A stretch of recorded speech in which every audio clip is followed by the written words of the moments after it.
Boa tarde. O tema da minha palestra é estratégia de compra de insumos. E primeiramente eu gostaria de agradecer por estar falando aqui novamente sobre esse tema. Se o Pedro Veiga falou de manhã que 70% dos assuntos dele já foi abordado, então o meu deve ter 80% ou mais. Então o desafio é um pouco maior e ainda mais depois do almoço do último dia. Mas vamos lá, vou tentar mostrar a importância de se ter uma estratégia na hora da compra do insumo, o impacto que dá isso para a redução de custo aí do confinamento de bovinos de corte. Bom, cenário atual e tendências no mercado de grãos já foi abordado ontem pela Scott, não deve ser o foco. Vamos falar um pouco da dimensão dos confinamentos, que de 2000 para cá teve um crescimento muito grande no número de animais confinados. E com isso surgindo a necessidade de planejamento e gerenciamento de informações. Também, como falado, a margem do confinador e dos confinamentos, margem de lucratividade vem reduzindo. Então qualquer erro aí pode comprometer o resultado final. E a necessidade da profissionalização do sistema, onde toda tomada de decisão passa a ser em cima de número. Então aqui é a evolução de animais confinados, onde a gente passa aí de 2000 até 2008, uma crescente contínua, uma redução em 2009 e 2010, mas já retomada em 2011 e 2012. Aqui é a pesquisa do BeefPoint, dos 50 maiores confinadores. A gente vê também, você pegando os dados, você vê que a capacidade estática dos confinamentos vem aumentando. Então, trabalhar em escala e aumentar o giro no confinamento para garantir a margem de lucratividade. Então tá, quais são os pontos críticos do confinamento? Foi falado também de manhã, mas passar rapidamente. Preço de compra e preço de venda de animal, representando aí grande parte do custo do animal e da lucratividade do confinamento. Seguido do consumo de matéria seca, onde está diretamente ligado à estratégia da formulação de dieta que você vai ter em cada região do país. E é importante lembrar aqui que nem toda dieta, nem todas as dietas mais baratas são as que vão ter melhor eficiência e dar melhor retorno para o negócio.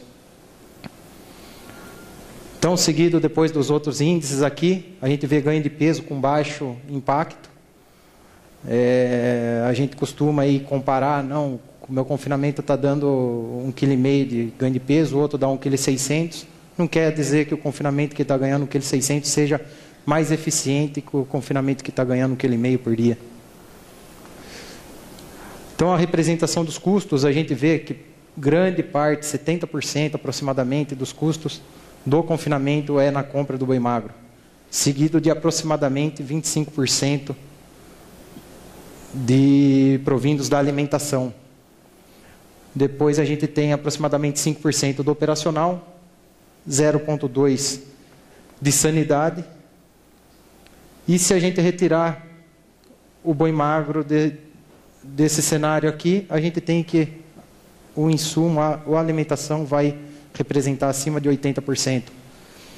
Então, se a gente não focar ou esquecer de ter um planejamento na compra dos insumos ou no boi magro, a gente está esquecendo uma boa fatia do nosso negócio. E pode dizer aí o sucesso ou não da sua atividade. Aqui é o custo de São Paulo. No Goiás segue praticamente a mesma proporção. Já foi falado, então vamos passar um pouco mais rápido. E no Mato Grosso, o boi magro representando um pouco mais, porque está numa região produtora de grãos e tem o grão mais barato. Então a alimentação representa entre 22% e 23%. Então vamos lá, o alimento. O que tem o alimento? A gente tem a parte da matéria seca, que é o que realmente interessa para a gente na hora de fechar uma dieta, fechar uma formulação, que ele vai conter todos os nutrientes que vai atender às exigências do animal. E tem uma parcela, que é a água, que pode estar onerando no meu preço final da matéria seca. Então, os nutrientes vai fazer o quê? O que eu busco? Juntar os nutrientes de forma que eu vou atender o requerimento e meu animal vai crescer e obter o melhor desempenho possível, aliado a uma genética, uma sanidade e uma rotina de manejo. E a água, quando não monitorada, ela pode encarecer muito o custo final alimentar no confinamento. Então aqui eu peguei uma dieta de São Paulo, mas poderia ser qualquer dieta, que a base de volumoso é bagaço de cana, que a gente sai de uma... É a mesma dieta, eu simplesmente mudei um bagaço de cana comprado com 50% de matéria seca e passei para um bagaço de cana chegando um pouco mais úmido, com 40% de matéria seca. O que seria o impacto disso? Às vezes, na hora da compra, a gente acaba não olhando, bagaço de cana é tudo bagaço de cana. Não. Tem diferença e tem que levar importância, porque esse impacto aqui, eu tive um aumento de 1,5% no custo alimentar. 1,5% é muito, é pouco? 1,5% hoje, aproximadamente, vai ser 7 a 8 centavos por animal dia. Então, você já tem uma fatia da sua margem sendo prejudicada aí. Aqui também, aqui é um equipamento de medidor de umidade de grãos. Quantos confinamentos que a gente vai que não tem um equipamento que meça a umidade de grãos? Ou que meça a umidade de volumoso? Então aqui eu simulei uma dieta com 60% de inclusão de milho, dieta de alta inclusão de grão, onde não foi feito, simulei que não foi feito a análise de umidade e o milho chegou com 16% de umidade. O que isso vai impactar no custo? Se a pessoa não fez essa conta e não viu a umidade. Isso daí vai representar aí aproximadamente 11 centavos por animal dia. Outra margem que acaba indo embora, e isso daí no final do período aí pode equivaler aí de R$2 a R$3 de elevação no custo da sua arroba produzida. Bom, falar um pouquinho da evolução do manejo nutricional que a gente teve nos últimos tempos, onde a gente passa de uma dieta de alto volumoso, 50% ou mais de volumoso, para uma dieta de alto concentrado, que a gente tem aí de 10% a 20%, a maioria dos confinamentos está trabalhando de inclusão de volumoso nessa dieta. E essa evolução se fez necessária, principalmente porque a gente tinha um alto custo na produção de volumoso, necessidade diária, investimento para adubação, colheita e plantio, dificuldade no armazenamento, o volume era muito alto, e manejo no fornecimento. Então a gente teve um ganho operacional, onde antigamente a gente levava 25, 28 quilos de ração para o coxo, hoje a gente passa a levar 12, 15 quilos de ração para o coxo. Então a gente teve esse ganho operacional, e outro ganho também que é importante lembrar é o ganho no rendimento de carcaça desses animais, onde a gente tem uma menor relação do conteúdo ruminal comparado à carcaça desse animal. Então o animal comendo mais grãos, ele vai reduzir a quantidade de conteúdo ruminal, melhorando o rendimento de carcaça. Aqui é um trabalho realizado no ano passado, onde vários nutricionistas participaram desse trabalho. E aqui a gente tem que a maior parte dos confinamentos, aí acima de 80%, já trabalha com uma dieta com 70% a 90% de concentrado. Concentrado entende-se alimento proteico, energético e minerais. Então, grande parte dos confinadores trabalhando com dieta de alto concentrado. E essa dieta de alto concentrado, a gente vê também que a maior fatia trabalha com dieta de alta inclusão de grão. O que seria grão mais utilizado? Ou o milho, liderando aí, ou o sorgo.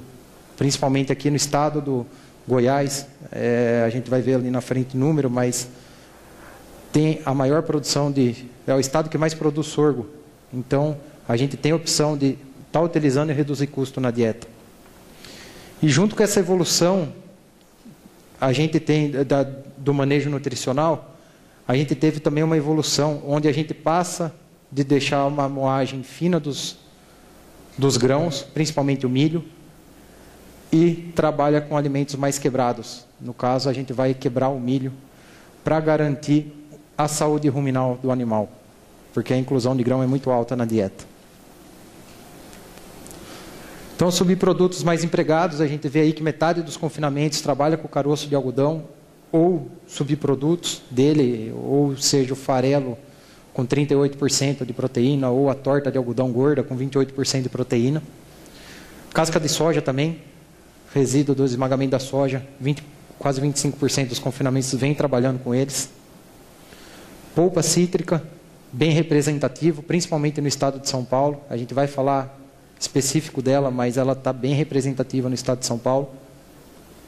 E resíduo de soja e milho, com baixa quantidade empregando, principalmente confinamentos de larga escala. Por que eles não está tendo baixa empregabilidade dele? O resíduo, principalmente, ele tem uma sazonalidade, então não é o ano inteiro que a gente encontra, e tem grande oscilação nos níveis nutricionais. Então, a gente não consegue fazer um padrão de dieta. Então, precisa estudar melhor e a forma de aproveitar melhor os resíduos das indústrias. Fonte de forragem mais empregada. Silagem de milho e silagem de sorgo é o que lidera. A gente tem o bagaço de cana, que tem grande interrogação, ainda mais, principalmente do ano passado para cá, principalmente pela cogeração da energia. As indústrias vêm pegando o bagaço de cana. Hoje, quem está acompanhando aí, o pessoal já está até peletizando, fazendo bloquete de bagaço de cana para melhorar o custo do transporte de um lado para o outro e usar na cogeração de energia. Então, é uma interrogação onde a gente vai começar a refazer a conta. Que vale mais a pena, em cada região específico, utilizar bagaço de cana, utilizar silagem, ver, fechar a conta e optar pelo mais rentável. Bom, esse daqui é só para a gente falar a representação dos custos nas dietas. A gente tem aí, eu peguei uma dieta de São Paulo e Mato Grosso, mas praticamente isso acontece no Brasil inteiro. A maior representatividade a gente está nos alimentos energéticos.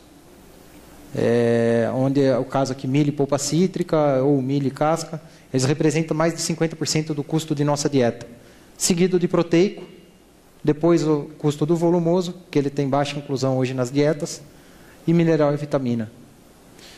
Quem vem acompanhando as dietas aí e a mudança do mercado que sofreu esses últimos dias, a gente viu que o impacto da baixa da cotação do milho, do preço do milho, é muito maior que o que teve o aumento do custo do farelo, principalmente impulsionado pelo aumento do preço da soja. Então, a dieta se tornou um pouco mais barata, mesmo com o aumento da fonte proteica aí. Garantia de fornecimento. É um item que tem que levar em consideração, principalmente na hora de escolha do parceiro que você vai comprar ou vai fechar o negócio. Você tem que ter uma garantia de fornecimento. Aqui eu fiz uma simulação, um animal de 400 kg, comendo 2,5% do peso vivo, ele vai comer por dia aí quase 9 kg de concentrado. Num confinamento de 30 mil animais, significa que eu tenho que ter todo dia chegando, sábado, domingo, feriado, 8 bitrem de concentrado na propriedade, sem falha. E a gente vai ver alguma coisa um pouco mais para frente relacionado à falta de ingrediente na dieta. Numa logística ainda que não é, o Brasil tem muito que caminhar, que não é a mais adequada, que acaba onerando muito o custo do alimento até chegar na propriedade, até chegar no produto final. Então essa é foto aqui do Mato Grosso, então tem essa realidade. O Brasil já está caminhando para a melhoria, mas tem muito que caminhar ainda. E nesse confinamento aí, se eu querer ter um estoque de garantia de 15 dias, para a gente ver a necessidade de se ter estrutura no confinamento, eu vou precisar de 4 silos aí de 1.000 toneladas. Se consome em 15 dias. Então o volume é alto e deve ser levado em consideração. Aí vem aquela pergunta, né? Capacidade estática. Quando a gente fala de capacidade estática do confinamento, o que a gente está levando em consideração? Geralmente é só piquete disponível, que é metro quadrado por animal e centímetro de coxo. Ainda quando não, o pessoal dá uma espremidinha ainda para falar que o confinamento cabe mais animal.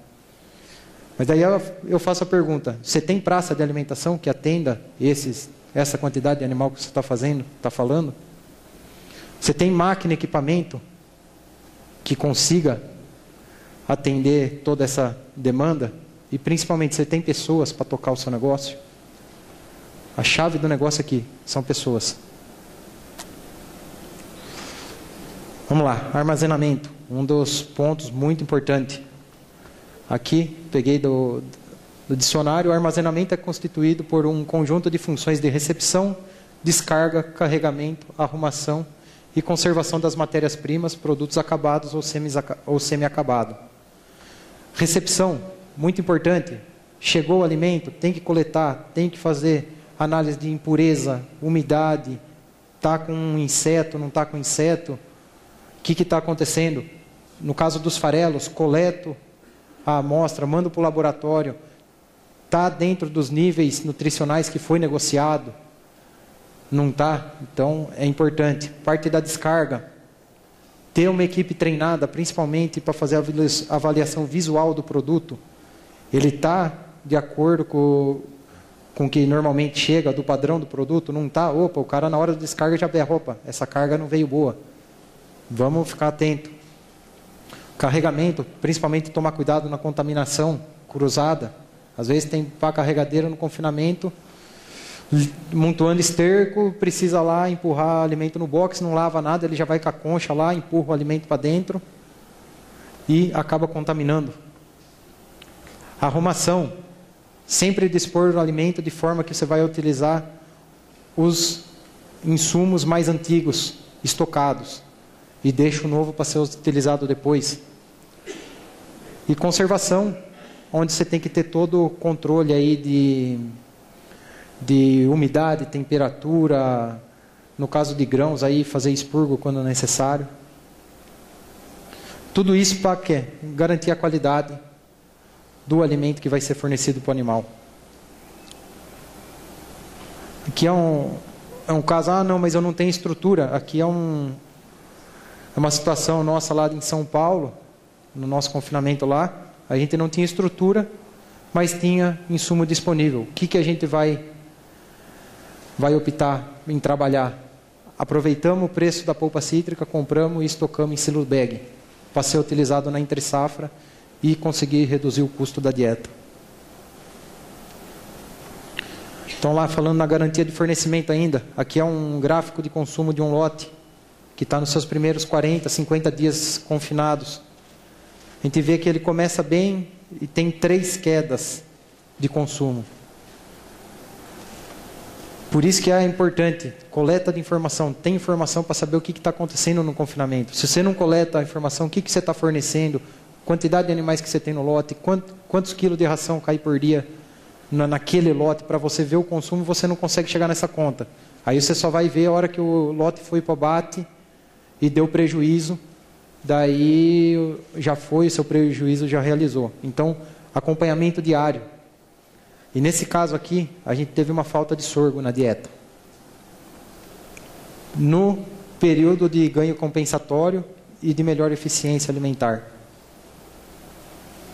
Então, a gente teve uma redução média de 15% da ingestão desses animais nesses dias de falta de ingrediente, que com certeza vai refletir na redução da eficiência e desempenho desses animais. No caso, a energia que faltou a gente fornecer para o animal nessa dieta, ele representou cerca de 20% de redução no ganho de peso dos animais.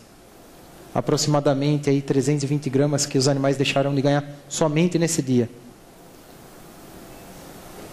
Numa arroba de R$90, a gente está falando que deixa de ganhar aí R$1 por animal por dia. Somente nesse dia. Mas aí a gente vê que o animal demora mais uma semana, pelo menos, aí para retomar os consumos anteriores.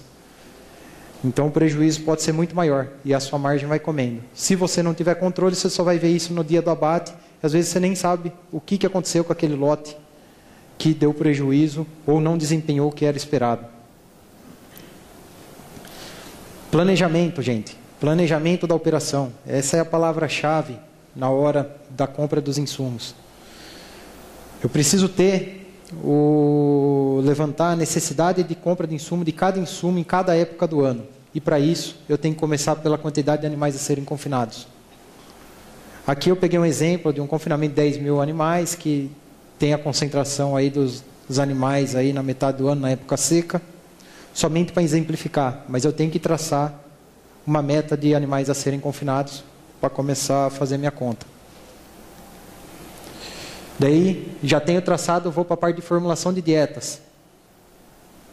O que eu vou fazer? Vou formular uma dieta com custo mínimo, que a gente falou lá atrás. Será que a dieta mais barata vai ser a que vai dar melhor retorno para a operação? Ou uma dieta de maior ganho? Não, os animais meus estão ganhando muito bem, mas será que é a forma mais eficiente do meu negócio? O que a gente busca na realidade é uma dieta de lucro máximo, onde vai dar um melhor retorno financeiro e a gente vai conseguir ofertar para o animal, para ele que ele desenvolva todo o seu desempenho, todo o seu potencial de desempenho no coxo. Disponibilidade de máquinas e equipamentos. Às vezes eu tenho a opção de trabalhar com uma torta de algodão, no caso aqui do estado de Goiás, bastante a região tem essa opção. Mas, por exemplo, eu tenho uma fábrica toda automatizada, com moega, elevador e rosca, eu não consigo trabalhar com ela. Daí eu vou ter que avaliar, vale a pena o investimento, não vale a pena o investimento, vou colocar na dieta, que inclusão que eu vou colocar na dieta. Volume disponível do insumo. Às vezes tem a oportunidade de compra de um insumo que vai reduzir o custo, mas você tem que ajustar o volume que você vai ter disponível para colocar na sua dieta. E não ter risco de falta do ingrediente. Avaliar o custo-benefício de cada insumo. Volumoso, dentro do volumoso, o que eu vou fazer? Vou usar silagem? Vou usar bagaço? O que eu vou fazer? Qual que vai ter o melhor impacto no custo da minha dieta? Energético e proteico, a mesma coisa. Vou usar milho? O que eu tenho de substituto? Então tem que fazer conta, gente. E sempre formular para atender os níveis nutricionais para cada categoria animal. No caso, a gente da Marfrig pensa que o confinamento é uma etapa do processo industrial, onde a gente vai fazer os lotes homogêneos e produzir a carne que o mercado quer, que o cliente quer, que o fornecedor quer. Então, o confinamento passa a ser uma etapa industrial do nosso negócio, sempre focado na qualidade final do produto, que é a carne na mesa do consumidor. Bom, tenho isso, tenho o número de animais, tenho uma dieta base formulada, passo, extrapolo para cada ingrediente o que eu vou precisar em cada época do ano. Eu tenho a minha necessidade de compra de cada ingrediente para cada época do ano. Aqui é uma dieta do Mato Grosso, mas poderia ser qualquer um. Mas eu preciso ter isso, principalmente para saber e entrar no mercado comprando no melhor momento, de acordo com o cenário e a tendência do mercado. Você traçou o cenário, traçou o melhor momento, você tem que ter isso para entrar comprando no melhor momento. Então, falar em traçar cenário, sempre a gente trabalha com estratégia anual, na verdade, até mais que anual, só que tem que ter a revisão mensal, semanal, diária, porque o mercado é dinâmico. O mercado de commodities aí, principalmente de grãos, o mercado é muito dinâmico. Hoje eu posso estar falando alguma coisa aqui, amanhã pode mudar. Então, essa revisão de estratégia é constante. E sempre em busca de informações. Também já foi falado bem pelo Scott ontem, mas buscar informação no mercado. A informação está disponível. Então, basta buscar, traçar o cenário para cada região e tomar a decisão da compra. Informação de plantio. Que área que foi plantada? Que época do ano que foi plantada? É importante, não é? Com certeza é. Por exemplo, atrasou o plantio de soja. Tá, mas o que eu tenho a ver com isso? Você pega no Mato Grosso, que é uma região produtora de safrinha de milho, Se atrasar o plantio de soja, consequentemente vai atrasar o plantio de milho e pode dar um impacto aí e ter um risco muito maior por falta de água ou geada. Então tem que levar em consideração o risco. Desenvolvimento das lavouras. Como que está indo o desenvolvimento? Está chovendo, não está chovendo? Vai ter quebra, não vai? Tem informação disponível também. E a colheita, como que está o rendimento da colheita? Conseguiu colher? Choveu em região? Perdeu o grão? Não perdeu? O que está acontecendo? Tem que estar acompanhando o mercado. Aqui é o 7º levantamento da Conab, somente para, não precisa se atentar aos números, mas somente para mostrar, gente. O Brasil tem alta variedade de grãos. E se tem alta variedade de grãos, a gente tem alta variedade de subprodutos da indústria, que os ruminantes conseguem aproveitar muito bem e reduzir custo na dieta sem perder o padrão e qualidade da sua dieta. Um pouco de informação do milho. Praticamente o milho é a base de todas as rações na criação. Na avicultura a gente tem aí suinocultura que ele representa aproximadamente 64%, 65% das dietas. E no confinamento, a maior parte trabalha com mais de 50% da inclusão do milho. Aí vai regionalmente falando. A gente tem que ver a região, porque se eu tenho opção, por exemplo, no caso de São Paulo, de trabalhar com a polpa cítrica, a gente substitui um pelo outro, sem prejudicar a qualidade final da minha dieta. Mas é representativo e os alimentos energéticos tendem a seguir o comportamento do preço do milho. Aqui a produção mundial, né? Estados Unidos em primeiro, seguido da China, União Europeia, Brasil é o 4º maior produtor de milho, com grande capacidade de dobrar aí a produção. A gente vê aí que os Estados Unidos tem mais que o dobro da nossa produção aí média, seguido da Argentina. Milho no Brasil, esse é o último levantamento da Conab. O que aconteceu? A gente vai ter um aumento de produção da safra 2010-2011 para a safra 2011-2012, com um leve aumento também na área plantada.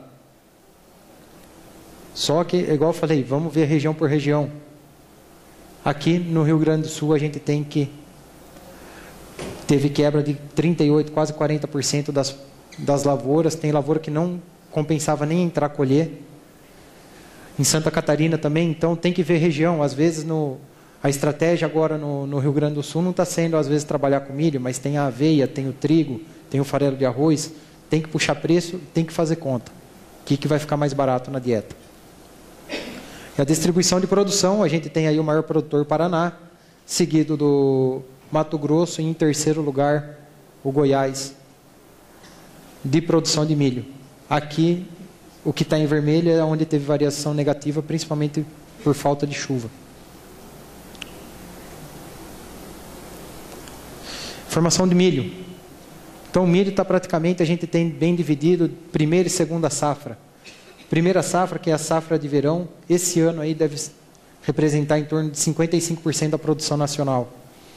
E a segunda safra, que é a safra de inverno, ou safrinha, popularmente chamada, ela surgiu a partir dos anos 70, com o aproveitamento das terras após o plantio da soja. Então, e hoje ela está bem representativa, aproximadamente aí 45% da produção esse ano vai ser via safrinha, vai ser safrinha recorde. Então aqui a gente tem milho primeira safra, concentração de plantio entre setembro e novembro e colheita entre fevereiro e abril. No norte e nordeste um pouco mais atrasado devido ao clima da região. E a segunda safra, que é a safrinha, o plantio aí meados de fevereiro com colheita entre julho e agosto. Por que é importante a gente saber isso, gente? Aqui está a distribuição da primeira safra. A gente vê aí a porcentagem dela, Minas, primeiro lugar, seguido do Paraná, Rio Grande do Sul, São Paulo, Santa Catarina e Goiás, que produzem milho primeira safra. E segunda safra, a gente viu que o Mato Grosso e Paraná, seguido de Mato Grosso do Sul e Goiás. Então, por que é importante a gente ter essa informação? Porque a estratégia de compra pode mudar de acordo com o estado ou região, em cada região. A gente vê aqui que Minas Gerais e Rio Grande do Sul A representatividade é tudo na primeira safra. Você vê que eles nem aparecem aqui, ou aparece bem lá embaixo. Mato Grosso é um grande produtor de segunda safra. Você vê aqui, é o nosso segundo maior produtor de milho, mas ele representa muito pouco, cerca de 1% na primeira safra. Então, a gente vai ter milho disponível lá no Mato Grosso, segunda safra, julho e agosto, no grande volume. A estratégia vai mudar de acordo com cada região. Já no Goiás e Paraná, a gente tem bem dividido aí primeira e segunda safra, tendo bem dividido. Goiás 9,5% na segunda safra e Paraná representando aí quase 30%. Vamos lá, informação de soja, produção mundial. Estados Unidos, seguido em segundo lugar do Brasil, Argentina, China e Índia. Brasil, segundo maior produtor. Já na soja, no Brasil, a gente vai ter uma redução de quase 13% para essa safra aí 2011-2012, comparado com a safra passada, com um leve aumento da área plantada. Mas o que aconteceu? A gente puxa aqui por estado. Região Sul. Os maiores produtores aí, Paraná, Rio Grande do Sul, quebra muito grande. Não só na região Sul, também como na América do Sul, alguns países teve esse problema. Então, redução da estimativa de soja. Aí a distribuição, então o Mato Grosso, maior produtor, seguido do Paraná, e em terceiro lugar aí, Goiás. Variação negativa, bem afetado aqui o Rio Grande do Sul, está em vermelho. Soja, então, plantio dela como está distribuído, de final de setembro, aí, outubro até dezembro, e colheita de fevereiro a abril. Norte e Nordeste um pouco mais atrasado devido ao clima também. Aqui é um pouco de informação do complexo da soja, como que funciona. Então, 45% da nossa soja grão já é diretamente exportado e 55% fica no mercado nosso, mercado brasileiro. Desses 55%, 72% após a moagem vai virar farelo, onde metade vai ficar no mercado interno. É importante a gente acompanhar o mercado de soja porque praticamente todos os farelos aí proteicos acompanham o mercado de soja. Fatores de risco, milho e soja.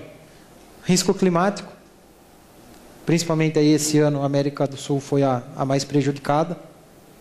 Incidência de pragas e doenças, podendo aí afetar a produtividade.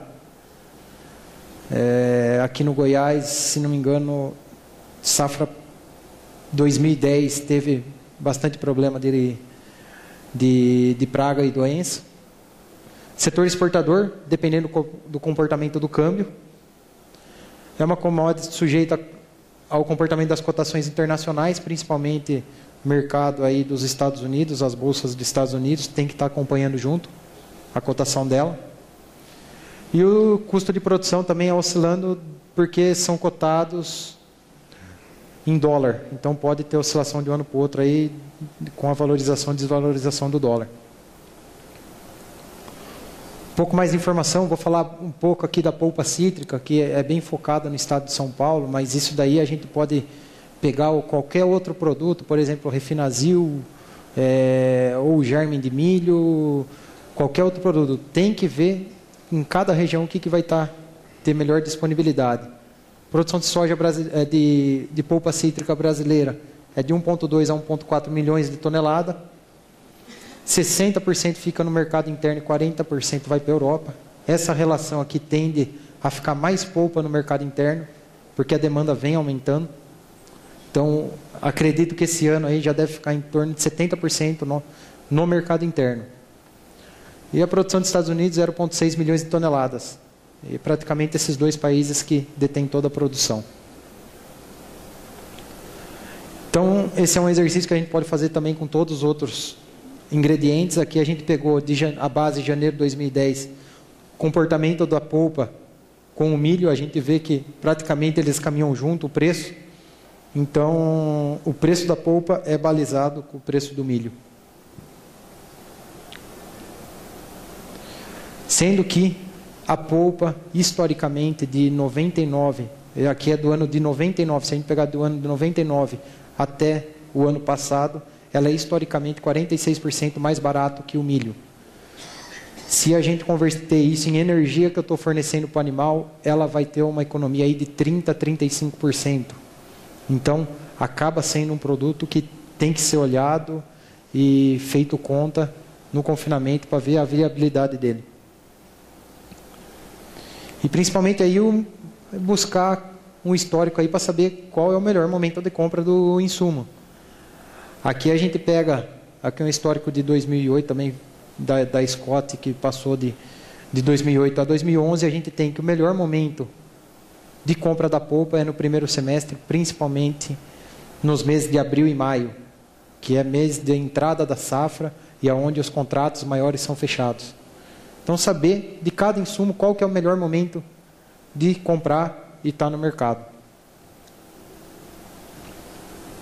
Aqui um pouco de informação do sorgo, eu quis colocar ele aqui, só para exemplificar que a gente tem que ver, grande parte, praticamente metade da produção do sorgo nosso, Goiás é o produtor, então a gente tem opção aqui de trabalhar com sorgo e tem a oportunidade de reduzir custo na dieta. Novamente, vamos fazer conta. Pouca informação de algodão. O Mato Grosso, aí quase metade da produção de algodão está no Mato Grosso, seguido da Bahia e em terceiro lugar Goiás. Se a gente tem algodão, a gente tem oportunidade de trabalhar com o caroço de algodão, com a torta de algodão, com o farelo de algodão. Então, tem opção e vamos buscar. O grande negócio é isso aí, o ruminante tem a capacidade, se a gente for listar o número de insumos que a gente tem a possibilidade de usar, é muitos. Eu falo 30 brincando aqui. Então você vai ter que ver em cada região o que você vai ter disponibilidade que vai fechar a nossa dieta com menor custo. Que também citar um caso que é regional, por isso que eu falo que tem que ser regional, é o caso do amendoim, que mais de 80% da produção dele está concentrada no estado de São Paulo. A gente viu esses dias, deu o pico do aumento aí da soja, do farelo de soja. Alguns confinamentos usou a estratégia de adotar o farelo de amendoim em substituição ao farelo de soja. E teve a oportunidade de reduzir custo também na dieta. E é isso aí, eu gosto de terminar com essa frase, porque ela mostra a importância do planejamento na operação, que diz assim, o planejamento não diz respeito a decisões futuras, mas às implicações futuras de decisões presentes. Tem que planejar, tem que sentar e tem que traçar os cenários aí para você trabalhar ao longo do ano. É isso que eu queria falar, agradecer mais uma vez a oportunidade e depois à tarde estamos aí disponível para responder se caso haja alguma dúvida. Obrigado.